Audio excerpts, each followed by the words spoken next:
हम कह रहे हैं कि ईडी और सीबीआई को अगर आपने सांड की तरह आगे छोड़ दिया है तो मुझे कोई उसका दुख नहीं था, लेकिन भारतीय जनता पार्टी के इशारे पर काम करे, प्रधानमंत्री नरेंद्र मोदी के इशारे पर काम करे और विपक्ष के लोगों को टारगेट करे, ये तो पूरे देश देख रहा है और मीडिया भी देख रहा है। भले गोदी मीडिया को मालूम नहीं है, उनको सूट बूट से फुर्सत नहीं है।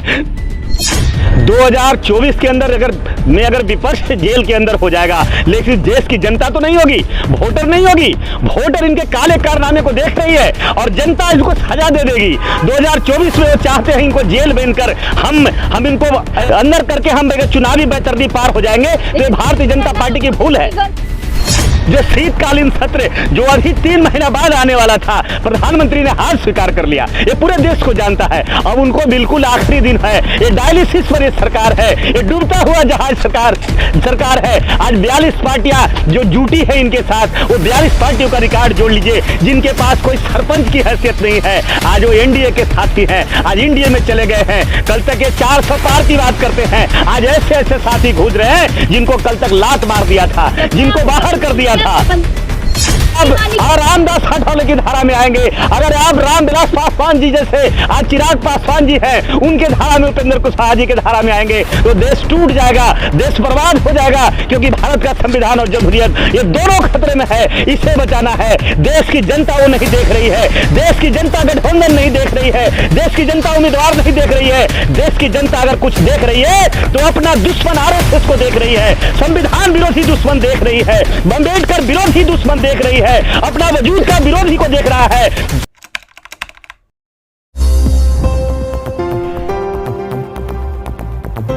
नरेंद्र मोदी का चश्मा दिखा रहा है, वो जो खासकर गोदी मीडिया के लोग हैं, धीरेंद्र शास्त्री को दिखा रहा है, भविष्यवाणी को दिखा रहा है। लेकिन आप लोग को तो बड़े अच्छे तरीके से मालूम है, ये पूरा देश इस बात को जानता है कि अभी जो ईडी सीबीआई है, जो बिल्कुल पूर्वाग्रह से ग्रसित होकर के 2024 को बेतरनी को पार होने के लिए इंडिया के गठबंधन के तमाम नेताओं को दागी बना करके, आरोपी बना करके, चरित्र हनन करके 2024 का बेतरनी पार करना चाहता है। अगर ईडी सीबीआई के अंदर अगर हिम्मत है, ईडी सीबीआई अगर बिल्कुल इंडिपेंडेंस इंटेलिजेंसी है, संस्था है, तो मैं पूछना चाहता हूं नीरव मोदी कहां है? लेकर आओ इस देश के अंदर, आपके अंदर हिम्मत है तो बताओ। विजय माल्या कहां है? लेकर के आओ। बताओ पंजाब बैंक का घोटाला करने वाला कहां है? बताओ रक्षा सौदे में इतना बड़ा घोटाला करने वाला कहां है? बताओ। आज इस देश में सारा देश जानता है कि जो व्यक्ति कर्नाटक के अंदर जिसको आपने मुख्यमंत्री बनाया, वो ईडी सीबीआई का आरोपी व्यक्ति है, जिस पर आज भी आरोप साबित हो गया है, फिर भी आपने मुख्यमंत्री बनाया। व्यापक घोटाले से लेकर के दर्जनों करोड़ों लाख रुपए का घोटाला का आरोप मध्य प्रदेश के मुख्यमंत्री शिवराज चौहान पर है, फिर भी आज मुख्यमंत्री बनकर बैठे हैं। दर्जनों बेटियों का आरोप है, इज्जत लूटने का आरोप इस भारत का जो खास करके जो अभी सांसद है और खेल विभाग का जिनको जिम्मेदारी दिया था, जिनका नाम है ब्रिजभूषण शरण जी, जो हमेशा आप देखते हैं प्रधानमंत्री के पीठ के बगल में पीछे दिखाई देते हैं। बताओ, ये देश का यही सच्चाई है, ये देश का चरित्र है, ये हमारी परंपरा नहीं रही है। देश है महात्मा गांधी का देश है, ये बाबा साहब अम्बेडकर का देश है। आप अगर चलते, आप निष्पक्ष होते, अगर आपने आरोपी बनाया, आपने रेड मारा था, आपने छापा मारा था राजस्थान के अंदर गहलोत जी के बेटा पर, मुझे दुख नहीं था। छत्तीसगढ़ के अंदर भूपेश बघेल के बेटा को आपने आरोपी बनाया है, मुझे इसका भी तकलीफ नहीं है। आपने लालू यादव को टारगेट किया, आपने तेजस्वी यादव को टारगेट किया, मुझे उसका कोई दुख नहीं है। 2024 के पहले सारे विपक्ष जेल के पीछे होने वाला है।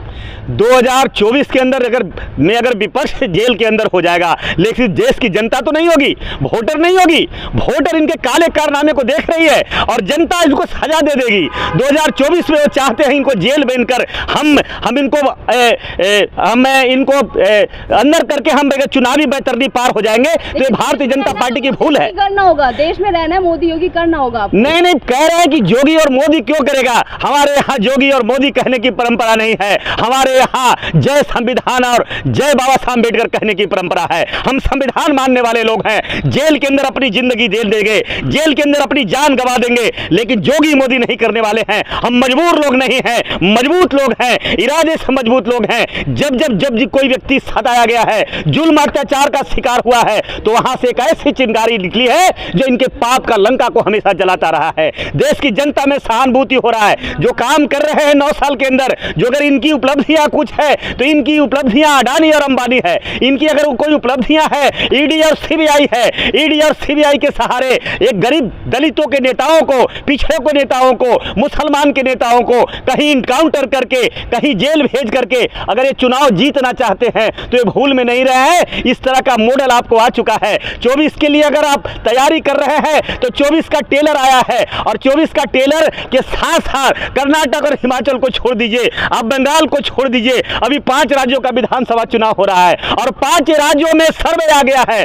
5 राज्यों के सर्वे से भारतीय जनता पार्टी बौखला गई है और बिल्कुल अब उनको कोई रास्ता नहीं मिल रहा है। ये प्रधानमंत्री पहले ही कह चुके हैं 2024 में फिर से आने वाले। आप बताओ, अगर बौखलाई नहीं है तो, अगर बौखलाई नहीं है तो मैं आपसे कहना चाहता हूं, आप बताओ, विशेष सत्र बुला करके 8 महीने पार्लियामेंट का सत्र को खत्म कर दिया। जो शीतकालीन सत्र जो अभी 3 महीना बाद आने वाला था, प्रधानमंत्री ने हार स्वीकार कर लिया। ये पूरे देश को जानता है। अब उनको बिल्कुल आखिरी दिन है। ये डायलिसिस पर ये सरकार है, ये डूबता हुआ जहाज सरकार है। आज 42 पार्टियां जो जुटी है इनके साथ, वो 42 पार्टियों का रिकॉर्ड जोड़ लीजिए, जिनके पास कोई सरपंच की हैसियत नहीं है। आज वो एनडीए के साथी हैं, आज एनडीए में चले गए हैं। कल तक ये 400 पार की बात करते हैं, आज ऐसे ऐसे साथी घूज रहे हैं जिनको कल तक लात मार दिया था, जिनको बाहर कर दिया था। गठबंधन के नेताओं की बयानबाजी नहीं सुनी। अखिलेश यादव क्या कह रहे हैं? कह रहे हैं कांग्रेस जो है वो इंडिया गठबंधन को धोखा देने का काम कर रही है। नहीं, देखिए, देश की जनता मानने को बिल्कुल तैयार नहीं है।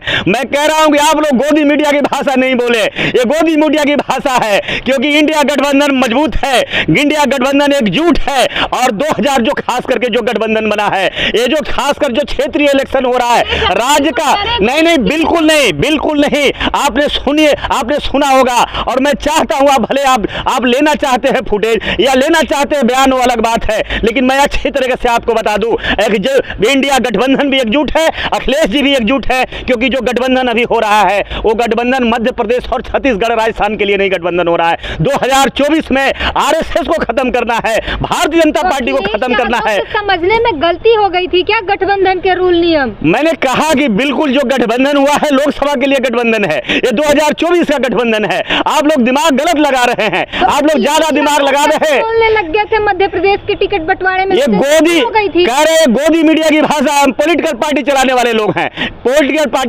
लोग हैं, समाजवादी पार्टी भी एक राजनीतिक पार्टी है, वो भी अपनी दार उतार करके मैदान में है। लेकिन मैं इतना जरूर कहूंगा कि हमारे नेता जो भी लोग हैं, इंडिया गठबंधन के जो लोग हैं, जो भारतीय जनता पार्टी की चाल को समझे, क्योंकि हमेशा ये परंपरा रही है, जब फूट हुआ है तब हमारा दुश्मन राज किया है। आज भारतीय जनता पार्टी में राज करने का अगर कोई कारण है तो हमारे नेताओं का फूट होने का। अगर आप ओवैसी की धारा में आएंगे, अगर आप रामदास आठवले की धारा में आएंगे, अगर आप रामविलास पासवान जी जैसे आज चिराग पासवान जी हैं उनके धारा में, उपेंद्र कुशवाहा जी के धारा में आएंगे तो देश टूट जाएगा, देश बर्बाद हो जाएगा। क्योंकि भारत का संविधान और जमहूरियत ये दोनों खतरे में है, इसे बचाना है। देश की जनता वो नहीं देख रही है, देश की जनता गठबंधन नहीं देख रही है, देश की जनता उम्मीदवार नहीं देख रही है। देश की जनता अगर कुछ देख रही है तो अपना दुश्मन आरएसएस को देख रही है, संविधान विरोधी दुश्मन देख रही है, अम्बेडकर विरोधी दुश्मन देख रही है, अपना वजूद का विरोधी को देख रहा है। जो भी भारतीय जनता पार्टी का उम्मीदवार आएगा,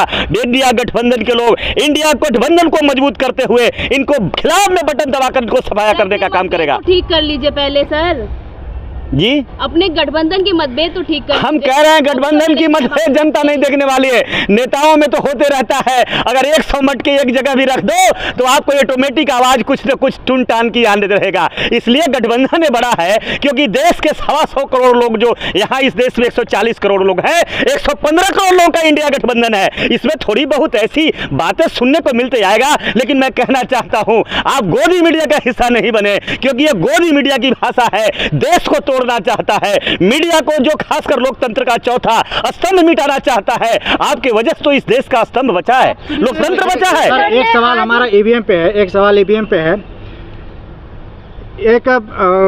ये कहा जा रहा है कि आरटीआई से पता लगा है कि ईवीएम की जो कंपनियां थी 40 लाख ईवीएम खरीदी गई, 20 लाख ईवीएम जो है मार्केट में घूम रही है, चुनाव आयोग को पता नहीं है, सरकार को पता नहीं है, वो माचिस की डिब्बी तो नहीं है। देखिए, मैं आज भी मैं कहता हूं, अगर भारतीय जनता पार्टी के पास ईडी सीबीआई के बाद कोई हथियार है जीतने का, तो एक ही हथियार है, वो ईवीएम है।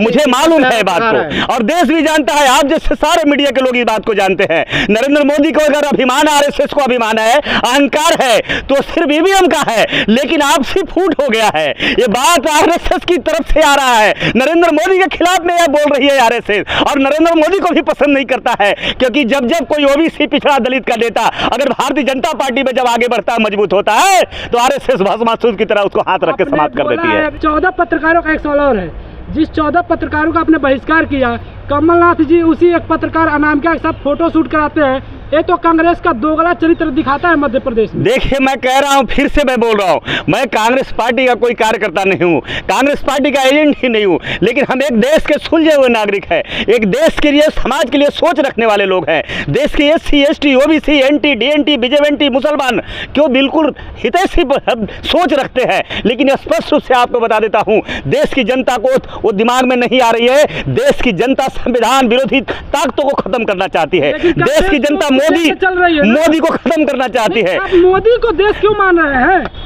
कांग्रेस तो उसको लेके चल रही है, बागेश्वर वाले बाबा को बुलाती है सभाओं में, फिर सम्मानित करती है, उस पर क्या स्टेप? देखिए, बागेश्वर बाबा का वही हाल होने वाला है जो आसाराम बापू और राम रहीम का हुआ था।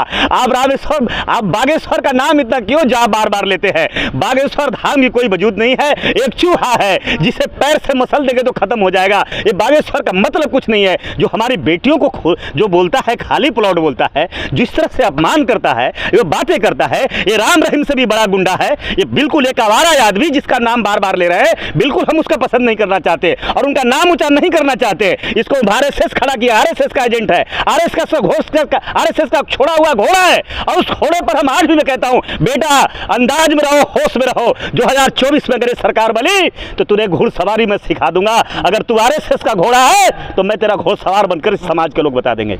चलिए बहुत बहुत धन्यवाद।